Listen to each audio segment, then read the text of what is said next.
Muito bem. Então, continuando os nossos estudos sobre Deus, sobre a imagem de Deus, o projeto de Deus que é o colocar a sua imagem, criar um ser humano à sua imagem e semelhança. Eu estive revendo os vídeos, eu sempre faço uma revisão, né? Assisto de novo as aulas. Eu sei que para algumas pessoas é sofrido, né? Ficar assistindo as coisas ao mesmo várias vezes, né? Procurando detalhes, mas a gente precisa ter esse tipo de atitude, né? Aquela pessoa que vai estudar um idioma, ela pega uma música, né, na outra língua e ela canta aquela música, decora e vai de novo e vai até aprender umas 1000 vezes se for preciso.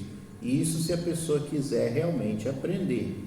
Então, na teologia também não deveria ser diferente. Dizem, né, que os rabinos da época de Jesus, pessoas assim que eram muito estudadas, que eram conhecedores da Bíblia, eles sabiam todos os 5 primeiros livros da Bíblia de cor, né? Então vocês veem que a gente tem muito a lutar para poder aprender essas coisas. Uma outra coisa que se diz na Bíblia, né, que às vezes as pessoas ficam falando, não está com a Bíblia, está com o celular, né?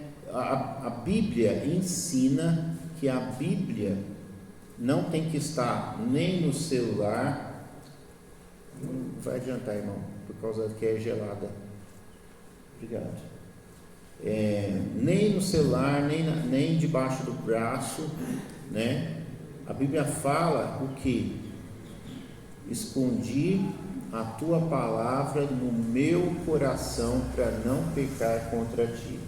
Então talvez alguém vai ter um entendimento de decorar, igual a minha mãe, a irmã Elsa, né, ela já decorou o Salmo 119 todinho. Então, vocês deveriam ser assim, né? Mas não é só decorar também, a gente precisa tentar entender. Então a gente tem que trazer a Bíblia dentro da nossa mente, do nosso coração e praticar, né, como nós vimos na aula passada. Então, sobre essas 3 aulas que já foram dadas, eu quero que os irmãos entendam que as aulas, elas são como se fosse um curso, né? Elas vão se somando, né? Então, eu já dei 3 aulas sobre o tema imagem de Deus. A primeira aula, resumindo, a gente não chegou a uma conclusão sobre o que era a imagem de Deus, mas nós descobrimos o que não era a imagem de Deus. E o que não era a imagem de Deus é a nossa aparência humana. Os animais são parecidos conosco, nós parecemos fisicamente com os animais, nós somos espécie, macho, né? Temos na espécie existe o animal macho e o animal fêmea, né? Então ele tem 2 olhos, um nariz, uma boca, tem 4 itens, né, para se locomover, sejam braços ou patas, né? Ele possui 4. Nós somos parecidos com os animais. Então isso daí não é a imagem de Deus, isso a gente já definiu. Na aula seguinte, na aula segunda aula, a gente tratou sobre a alma, sobre a questão da alma, e foi dito então que a imagem de Deus é algo que Deus colocou dentro da criação, dentro do corpo que Ele criou. Então não é aparência externa, mas é algo que está interno, algo que a gente conhece como alma. E na terceira aula nós falamos que o projeto de Deus, o propósito de Deus de criar um ser à sua imagem e semelhança era olhando para o futuro, olhando para Jesus Cristo, e que Jesus Cristo é o molde inicial, ou seja, primeiro foi Jesus, a imagem perfeita de Deus, e depois dessa imagem perfeita é que vem surgir Adão, que vem surgir a espécie humana, o ser humano, né? Então o propósito de Deus era chegar em Jesus. Então eu fiz aqui um pequeno paralelo entre Adão e Jesus, tá?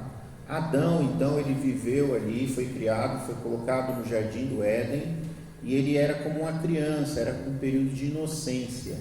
E Jesus, que é onde Deus quer que nós cheguemos, ele já é então o homem adulto, o homem feito.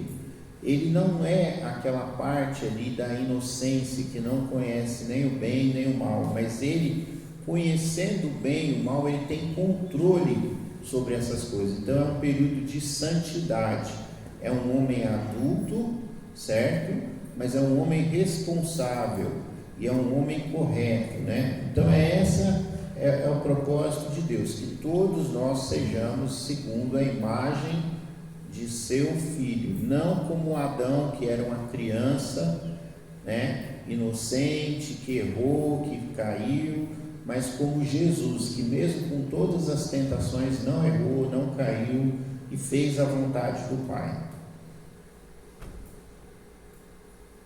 Teve uma aula que eu anotei aqui, que chama Conhecendo Deus. Ela está lá no nosso Facebook, está no nosso site, lá coloquei até no YouTube. E essa aula, ela fala diretamente sobre os pensamentos de Deus, né? Os sentimentos de Deus, como que Deus pensa. E eu falei naquela aula, até 30 minutos de aula, acho que é 1h30, os primeiros 30 minutos dá para você ver essa conclusão, que Deus, ele quer ser conhecido, e Deus, então, ele tem um padrão de comportamento. E a conclusão ali, por exemplo, é que você pode conhecer a Deus, Deus quer ser conhecido, e Deus é uma pessoa e ele tem um padrão de comportamento. E então Deus, ele é previsível, Deus tem gosto, você sabe o que Deus gosta e o que Deus não gosta, você consegue se relacionar com ele por causa disso. Você consegue agradar a Deus ou consegue desagradar a Deus. Se você fizer o que ele gosta, você vai agradar a ele. Se você fizer o que ele não gosta, você vai desagradar a ele. Então, cito ali a história de Jonas, né? Não sei se eu citei ali, mas eu vou citar aqui agora. Jonas, então, ele não queria ir para Nínive pregar, porque Jonas, por mais falho que Jonas foi na história, Jonas é incrível, porque ele consegue analisar, ele conhece as pessoas e ele conhece a Deus, e ele sabe que se ele for para Nínive pregar para as pessoas vão se arrepender, vão ficar com medo e vão se arrepender, e ele sabe que se as pessoas se arrependerem, Deus vai ter misericórdia. Então, quando Jonas ele vê que Deus livra o povo, ele vai falar mais ou menos assim para Deus: eu sabia que você ia ter misericórdia. Então toda a história de Jonas, o fato dele não querer ir para Nínive, dele pegar o barco e ir para o lado errado, é porque ele conhecia Deus e ele sabia que se ele pregasse e o povo se arrependesse, Deus ia ter misericórdia. E porque ele conhecia Deus, ele tentou, que é aquilo que eu falo sempre, manipular o sagrado. Ele tentou usar o conhecimento que ele tinha de Deus para fazer Deus fazer a vontade dele. E Deus pegou e comeu ele, fez o peixe comer ele e colocar ele lá no lugar que tinha que estar. Então, não conhecemos a Deus para tentar manipular Deus. Deus, eu vou te dar, como é que algumas pessoas fazem nas igrejas, eu vou te dar 10%, você me dá em dobro, né? Não existe essa coisa de manipular Deus como se fosse algo automático. Não, se eu der um carro, Deus vai ficar feliz e vai me dar um outro carro, né? Tentando manipular Deus, achando que as coisas são automáticas. Mas é interessante que, ao mesmo tempo, Deus, ele deixa bem claro na Bíblia que ele quer que nós o conheçamos para que nós possamos nos relacionar com ele. Então, há um ano atrás, nós estávamos aqui na IBD nesse mesmo período tentando ensinar para os irmãos e para aqueles que puderem assistir às aulas, relacionamento com Deus, que ter fé é ter relacionamento com Deus. Nós estamos então, eu quero lembrar os irmãos de novo, as aulas elas se complementam. Então, não a teologia, quando a gente fala em teologia, a gente fala na ideia de um corpo de doutrinas, chamado teologia sistemática, é um sisteminha. Então, para você saber teologia, para você saber as coisas de Deus, você tem que saber doutrina de Deus, doutrina sobre Jesus, doutrina do Espírito Santo, doutrina sobre o pecado, doutrina sobre o homem, né? Soteriologia, doutrina da salvação, né? Escatologia, doutrina das últimas coisas. Então, durante esses meses que nós passamos junto com os irmãos desde o ano passado até agora, nós temos pegado então vários tópicos, né? Vários temas da teologia. Então todas elas vão te dar para o irmão e para quem assistir esses vídeos uma ideia completa, né? É lógico que tem outros temas ainda para ser abordados, mas vão te dar uma ideia completa de teologia, de doutrina. Eu pela misericórdia de Deus, né, eu quero dizer isso, eu sou grato a Deus porque eu acredito que as aulas são aulas que têm um bom conteúdo. Eu não atribuo, igual algumas pessoas, erroneamente na minha visão, atribuem a minha pessoa, porque eu estudei muito. Eu atribuo a Deus, atribuo ao dom de Deus, atribuo a graça de Deus. Então eu acho que é um bom material. Eu acho que é um bom material, graças a Deus. Eu espero que as pessoas sejam edificadas com isso. Não tomo como mérito meu, às vezes eu acho que eu estou aqui meio que possuído, né? Deus está me usando e Ele fala coisas que nem eu sei. Aí quando eu vou assistir os vídeos, eu falo assim, meu Deus, eu falei isso, que inteligente, que coisa incrível. Eu não sou assim no dia a dia, durante a semana. Como que é incrível isso? Olha, muito legal, nossa, puxa, realmente foi muito bom. Quem é aquela pessoa que está lá, né? Então, graças a Deus, eu acho, eu acredito, e eu fico triste, estou abrindo aqui com os irmãos, né? Eu fico triste porque a gente não tem visualizações.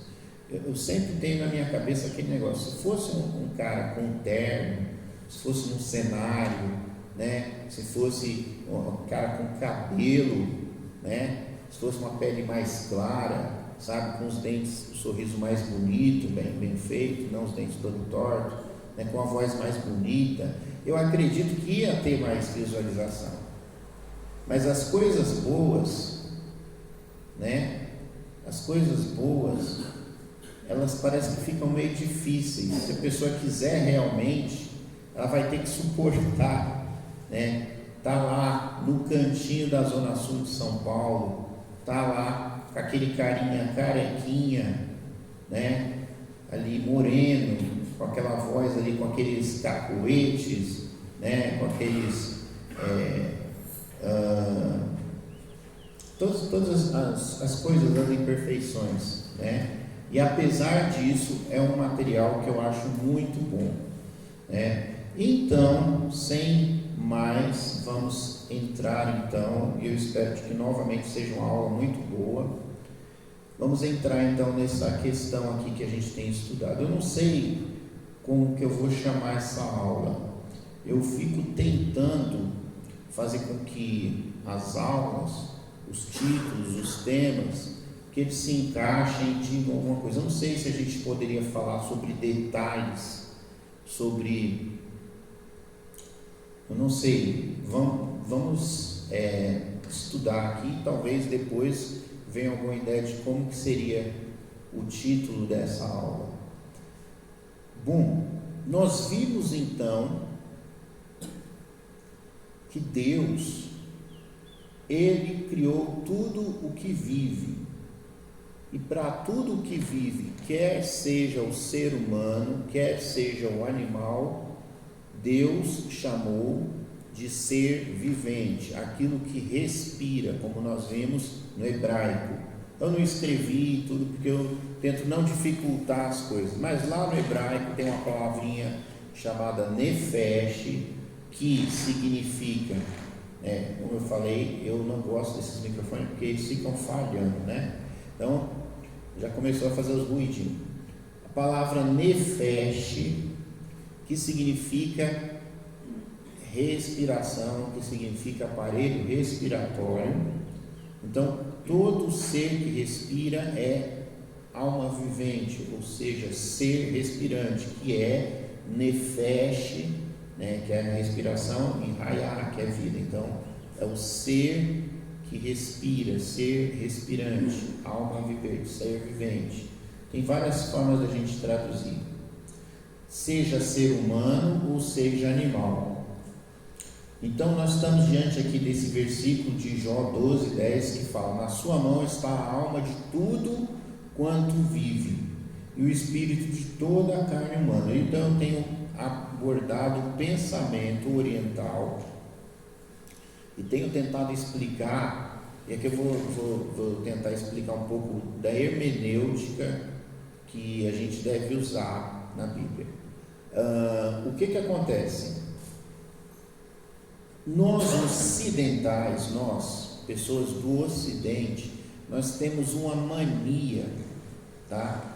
E esse é o problema aqui de tentar seguir de novo essa mania nossa, de pegar algo e dissecar. Nós vamos separando por partes, nós vamos sistematizando.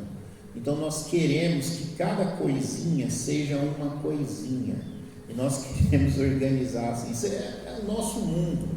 É um pensamento ocidental, vem lá dos gregos, né? Então você pega lá o nome cavalo, né? Ele tem ali uma árvore, taxonomia e etc e tal, que o próprio nome já vai dizendo ali que ele pertence à classe dos equinos e não sei o que, e você disseca pelo nome da coisa. Mas, só um momentinho, mas no mundo oriental, não. Então, quando a gente vê na Bíblia palavras diferentes, principalmente no Antigo Testamento, essas palavras são a mesma coisa, só que com palavras diferentes, porque é assim que o oriental pensa. Ele trabalha com paralelismo de pensamentos, e ele vai expressar algo, ele fala 3 vezes a mesma coisa com palavras diferentes. Ele ama aquela pessoa, o coração dele é daquela pessoa, ele vive suspirando por aquela pessoa. Resumindo, está apaixonado. Mas ele vai falando, aí a gente vem aqui na Bíblia, não, porque ele ama a pessoa com aquele amor de Deus. Aí depois não, mas ele, o coração dele, porque a mente dele é uma outra forma. Não é uma outra forma de amor, não, é a mesma coisa. É a mesma coisa. O irmão queria fazer uma pergunta? Pastor, desculpa, até eu vou gravar assunto que agora está minha aula ali, mas eu vou dizer. O pastor, ele fez muito bem na sua introdução a visualizar o cabelo, isso aqui dava mais. Não foi isso? Dava mais, poderia dar mais. Vamos assim, ibope, história. Ô pastor, irmão, eu acho que a qualidade do produto ou do conhecimento vale mais do que a visualização, porque não adianta a beleza, às vezes. A beleza é a coisa que vem agradar ou satisfazer aqui mesmo. Mas a sabedoria, o conhecimento, mais além. Não, sim, com É isso que certeza. ele fez, vai Mas mais o que acontece nesse nosso mundo? É verdade. O que acontece é que as pessoas são, desculpem as pessoas que às vezes assistem, né? Mas o ser humano é um ser fraco, ele é superficial, ele é fraco por causa disso, é uma fraqueza. Ser superficial é uma fraqueza. Então as pessoas se atentam à aparência e não à essência, né? E o problema nosso, o meu problema, a minha tristeza, é que por conta disso, a pessoa não assiste e ela não adquire o conhecimento. Eu acredito que tem um bom material, mas a pessoa não quer saber, porque o cara que está falando não é o cara dos mais agradáveis. A voz já é irritante. Eu sei que a minha voz é irritante, até porque eu não ouço a minha voz igual os irmãos ouvem. Eu só ouço a minha voz na gravação, aquela voz. Eu não ouço assim, por isso que eu falo com toda a confiança. Eu não fico me vendo no espelho, por isso que eu acho que eu estou bonito. Mas eu sei depois, quando eu vou ver lá na tela, que é um carinha assim, meio gordinho, assim, meio inclinado assim, né, que meio com a cara de mal, de bravo, parece que vai dar um soco de você. Eu sou uma pessoa, eu sou um amor de pessoa, né? Fala sério, né? Eu sou um amor de pessoa. Bom, mas continuando, nós estamos falando sobre Deus.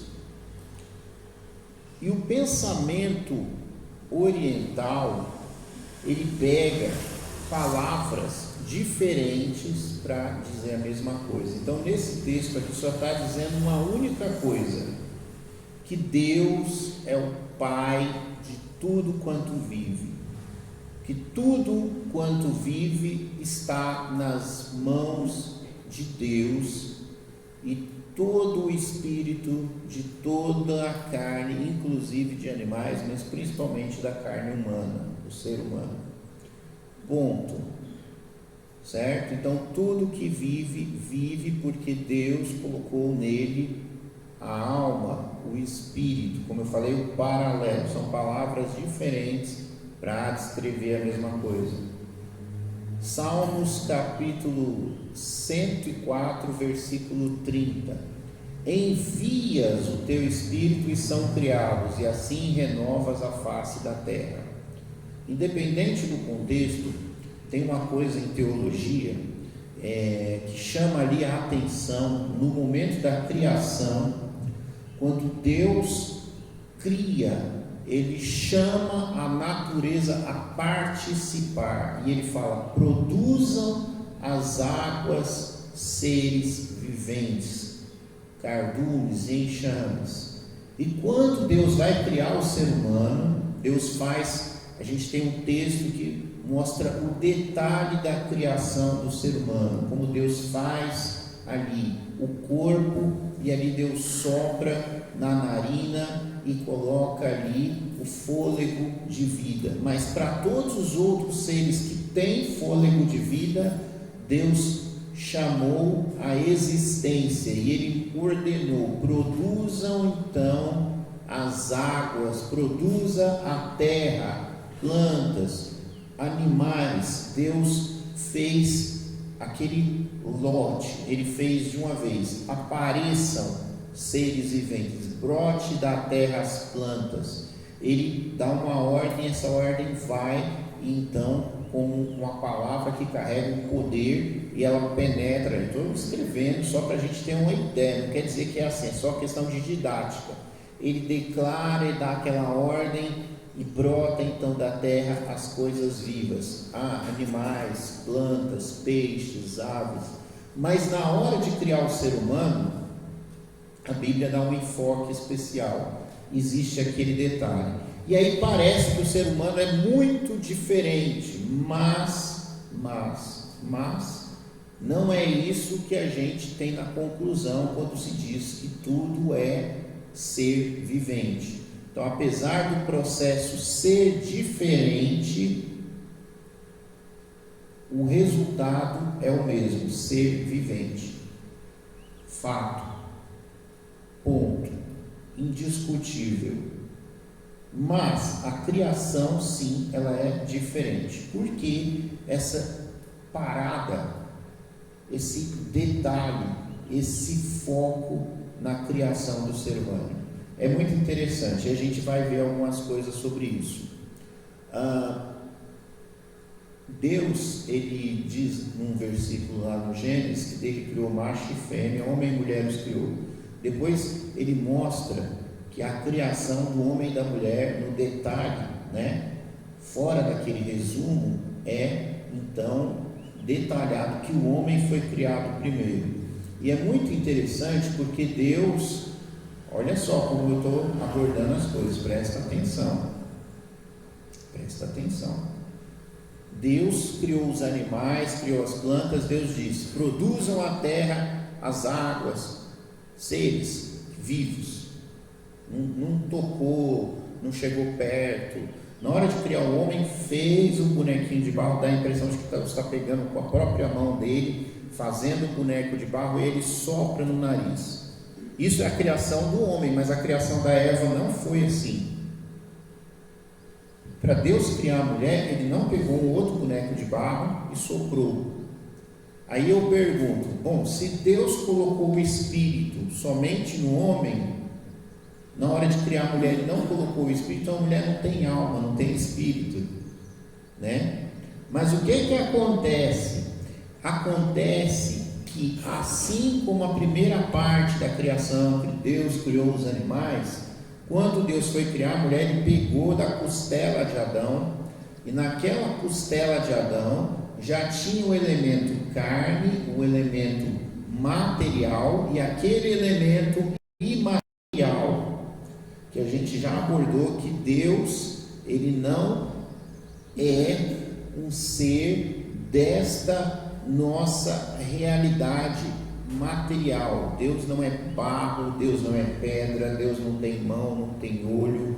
Deus é espírito, e ele não é afetado pelo tempo, porque o tempo afeta tudo que é matéria. Nós estamos aqui no mundo material, mas Deus é invisível. Então, na criação do homem, Deus coloca algo especial, invisível, dentro daquilo que é visível. E quando ele vai criar Eva, aquele pedacinho que ele tira do homem já contém esse elemento espiritual, esse elemento invisível, né? Então, continuando: envias os teus espíritos, são criados, e assim renovas a face da terra. Apesar de ser dito aqui que Deus envia, eu já expliquei para os irmãos que não tem uma fileira, uma fila no céu, fala número 1.798, agora é só hora de descer encarnar. Não existe isso, né? Mas é a ideia de poder de criação e de vida, né? Que a natureza se renova, né? Como Jesus falou: meu Pai trabalha até agora, eu trabalho também. Deus é que sustenta todas as coisas. A força de vida é Deus que mantém. Se Deus mantém sua força de vida com o ser humano vive. Se Deus retira a sua força de vida, o ser humano morre. Eclesiastes 12:7: e o pó volte à terra como era, e o espírito volte a Deus que o deu. É interessante então que lá no início, quando Deus sopra no nariz do bonequinho de barro, eu já expliquei que no hebraico aquilo ali é chamar, que é fôlego, não é ruá, que é o espírito, né? Então tem uma diferença entre essas duas palavras no hebraico. Mas depois daquele texto, os outros textos da Bíblia vão falar, né, que Deus está colocando ali naquele momento é o ruá, é o espírito. Por isso que a gente não faz essa separação entre alma e espírito, entre fôlego e etc. Então, e o pó volte à terra como era, e o espírito volte a Deus que o deu. Então, quando o animal morre, ele se dissolve do mesmo jeito que o ser humano morre. A carne desaparece, e aquela energia vital que dava vida a ela vai para algum lugar. É isso que o texto está dizendo. E o pó volte à terra como era, e o espírito volte a Deus que o deu. sai-lhe o espírito, Salmo 146, 4, sai-lhe o espírito, volta para a terra, naquele mesmo dia perecem os seus pensamentos, ligando de novo a ideia de palavra, pensamento com o espírito, atividade cerebral que existe dentro do corpo humano.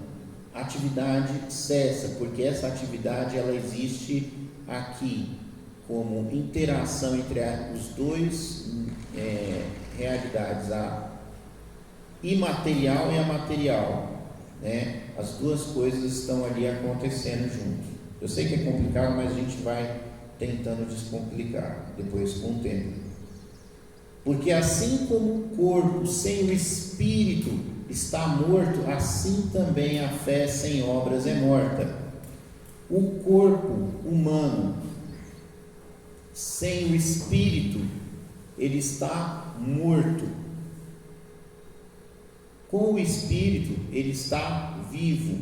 Então, existe um elemento que a Bíblia ensina o tempo inteiro, que os dois andam juntos para existir a pessoa viva. Salmo 141, 8. Mas os meus olhos te contemplam, ó Deus, o Senhor, em ti confio. Não desnudes a minha alma. Então aqui já não está usando a palavra espírito, mas está usando a palavra alma. Mas o que é aqui? Desnudar a alma. O corpo é a roupa da alma. Quando fala não desnudes a minha alma, não me separe, não tire a minha alma de dentro do meu corpo. Lá no Novo Testamento, tem outro versículo que não está aqui, vai falar que nós não desejamos ser despidos, e talvez está fazendo referência a esse salmo, Paulo falando, mas nós queremos ser revestidos de tal maneira que aquilo que é mortal seja recoberto pela vida. A gente não quer a separação da alma e do corpo, ficar com a alma desnuda, sem um corpo, despida, como Paulo fala, mas vestida, né? Continuando, eu sei que é muito complicado, mas vamos seguir em frente. Jó 27, 8. Porque qual será a esperança do hipócrita, havendo sido avaro, quando Deus lhe arrancar a sua alma? Deus arranca a alma de dentro do corpo. Continuando, Gênesis 35, 18.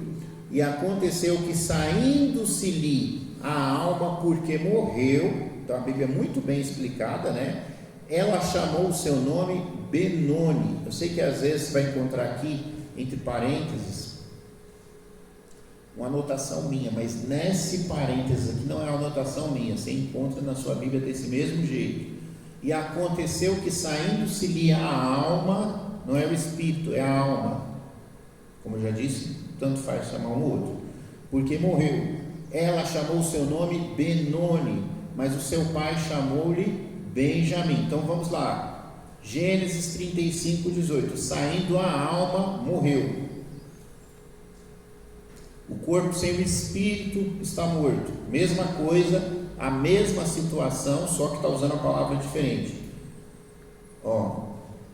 E o pó volte para a terra como era, e o espírito volte a Deus que Deus. A mesma coisa que está escrito ali em Gênesis 35, só que sem a palavra alma, tá? Então só provando o que eu estou falando, eu estou mostrando na Bíblia, tá? Atos dos Apóstolos. Paulo, porém, descendo, inclinou-se sobre ele, abraçando, disse: não vos perturbeis, porque a sua alma nele está. Aquele jovem que Paulo ficou pregando igual eu, mais de uma hora, aí ele caiu da janela e morreu, né? Aí parou o culto, vamos ver o que aconteceu com o rapaz. Aí Paulo chega lá, descendo, inclinou-se sobre ele e abraçando disse: não vos perturbeis, a sua alma nele está. 1 Reis 17, 21. Então se estendeu sobre o menino 3 vezes e clamou ao Senhor e disse: ó Senhor meu Deus, rogo-te que a alma deste menino torne a entrar nele. 1 Reis 17, 22. O Senhor ouviu a voz de Elias, e a alma do menino tornou a entrar nele, e reviveu. Quando entra a alma, a pessoa revive. Porém, os olhos dos ímpios, Jó 11:20, desfalecerão e perecerá o seu refúgio, e a sua esperança será o extirpar a alma. A esperança da pessoa está desesperada, certo? E a única esperança que ela tem é que morre logo, né? Extirpar a alma. Mateus 10:28. E não temais os que matam o corpo, é Jesus falando, e não podem matar a alma. O que Jesus está ensinando que tem dentro do corpo? A alma. Temei antes aquele que pode fazer perecer no inferno a alma e o corpo, comparando de novo lá na Bíblia. E o espírito volte à terra, e o pó volte à terra, e o espírito volte a Deus, que o deu. Deus dá o espírito ou dá a alma, né? São palavras diferentes para o mesmo elemento, que a gente vai chamar de elemento espiritual, né? Então, Jesus está falando que é lançado, então, né, no inferno a alma e o corpo, as duas partes que compõem o ser humano. Salmo 86:13. Pois grande é a tua misericórdia para comigo, e livraste a minha alma do inferno mais profundo. O que vai para o inferno? A alma. O que estava em Apocalipse? O que estava debaixo do altar de Deus? As almas daqueles que haviam sido mortos. Mas não está escrito lá no Antigo Testamento que o Espírito é que volta para Deus? Está. Mas no Novo Testamento fala bastante de alma, né? Então, pois que aproveitaria o homem ganhar o mundo inteiro e perder a sua alma? Ou que daria o homem pelo resgate da sua alma? E aqui tem uma pausa para uma observação interessante. Eu fiquei procurando, igual qualquer pessoa, onde que está escrito na Bíblia que uma alma vale mais que o mundo inteiro. Aí a gente tem os recursos eletrônicos, você vai procurar, não existe. Não existe essa frase, não existe esse versículo. Não existe, isso é uma dedução, uma conclusão que você tira, porque Jesus fala, vocês valem mais do que muitos passarinhos, do que as aves do céu e tudo, mas exatamente, uma alma vale mais que o mundo inteiro, não tem na Bíblia. Pelo menos eu não achei. Você pode procurar aí, você não vai achar também. Pois que aproveitaria o homem ganhar o mundo e perder a sua alma? Ou que daria o homem pelo resgate da sua alma? Aqueles que confiam na sua fazenda, Salmos 49, 6-8, e se gloriam na multidão das suas riquezas, nenhum deles de modo algum pode remir a seu irmão, ou dar a Deus o resgate dele, pois a redenção da sua alma é caríssima, e cessará para sempre. E sucedeu que, acabando ele de falar com Saul, a alma de Jonatas se ligou com a alma de Davi, e Jonatas amou como a sua própria alma. Jonatas e Davi fizeram aliança, porque Jonatas o amava como a sua própria alma. Isso aqui a gente vai depois abordar diferente. E Jonatas fez Davi jurar de novo, porquanto o amava, porque o amava como a sua própria alma. Aí eu quero chegar nesse versículo aqui. Depois que o ser humano foi expulso do jardim do Éden, a conclusão que Deus, por que Deus expulsa ele, né? Gênesis 3:22. Então disse o Senhor Deus: eis que o homem se tornou como um de nós, conhecedor do bem e do mal, assim que não estenda a mão e tome também da árvore da vida e coma e viva eternamente. Então o ser humano, quando ele peca, quando ele come o fruto que era proibido, que era o fruto da árvore do conhecimento do bem e do mal, aquilo que na teologia se fala sobre queda, que o homem perde alguma coisa, olha, ele perde a comunhão com Deus, mas ele ganha características que o aproximam mais de Deus. É isso que esse versículo está dizendo. Eis que o homem se tornou como um de nós, conhecedor do bem e do mal. O homem se tornou como um de nós, né? No plural aqui, mas a gente não vai entrar no detalhe do plural agora. Conhecedor do bem e do mal. Então, quando o homem come daquilo que era o fruto proibido, ele, Adão, Eva, né, os dois comem, eles adquirem o conhecimento do bem e do mal. E Deus conclui que eles se tornaram igual a Deus, conhecendo o bem e o mal, que é aquilo que a serpente falou. Então essa é a parte verdadeira. Só que a parte falsa, porque o diabo ele mistura verdade e mentira, a parte falsa é: vocês não vão morrer, né? Isso não é verdade, porque Deus falou que ia morrer. Agora, vocês vão se tornar igual a Deus? Sim, é verdade, se tornaram, o próprio Deus falou, eles se tornaram como um de nós. Então o homem, quando pecou, ele se afastou de Deus, não por perder a imagem de Deus, e é nessa tese que a gente está trabalhando. Na verdade não é uma tese que eu já provei pela Bíblia, né? É o fato. Mas ao invés de que a imagem de Deus se perdesse, essa imagem ela ficou mais capaz ainda de ser mais parecida ainda com Deus, porque ela ganhou uma capacidade que é a de conhecer o bem e o mal. Então, aquela história de que o homem perdeu a imagem de Deus, principalmente a igreja presbiteriana, o pessoal calvinista defende que o homem se tornou um demônio, a degradação total, né? A doutrina da depravação, falei errado, depravação total, o ser humano não tem mais nada de Deus, não tem mais valor nenhum. Essa doutrina é estranha, né? Porque é estranha a Bíblia, porque a Bíblia fala que após a queda, né, Deus está falando que o homem se tornou mais próximo, e a gente vai continuar. Provérbios 20 e 27. O espírito do homem é a lâmpada do Senhor, que esquadrinha até o interior do mais íntimo do ventre. Provérbios 24, 12 disseres: eis que não sabemos, porventura não considerar aquele que pondera os corações, não saberá aquele que atenta para a alma, não dará ele ao homem conforme sua obra. Aqui é aquele versículo que eu queria falar, estava perdido, meio que perdido, peço desculpa. Não fez ele somente um, subejando-lhe o espírito. É o caso da criação do homem e da mulher. Deus fez apenas um, usando o espírito.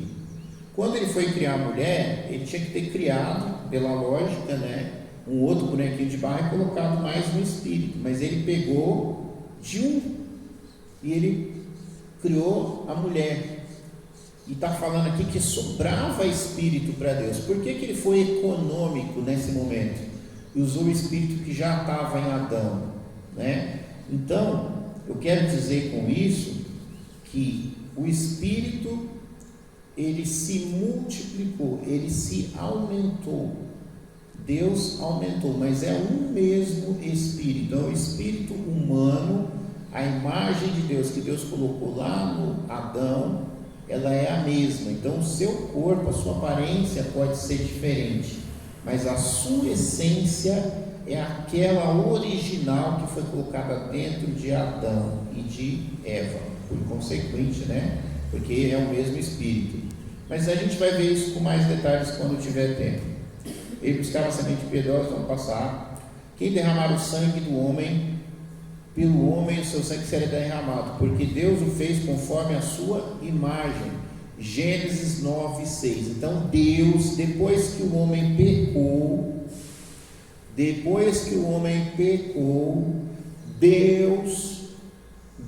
está dando uma ordem, está dando uma lei. Depois do dilúvio, Ele está dando uma ordem, Ele está dando uma lei, antes dos 10 mandamentos, e Ele fala que o sangue do homem, quem derramar o sangue do homem, pelo homem, o seu sangue será derramado, porque Deus fez o homem conforme a sua imagem. Deus visita, Deus vinga o sangue humano derramado, porque Deus considera importante o ser humano, e o ser humano não pode ser violado, não pode ser ferido e derramado o seu sangue, porque Deus fez esse homem à sua imagem.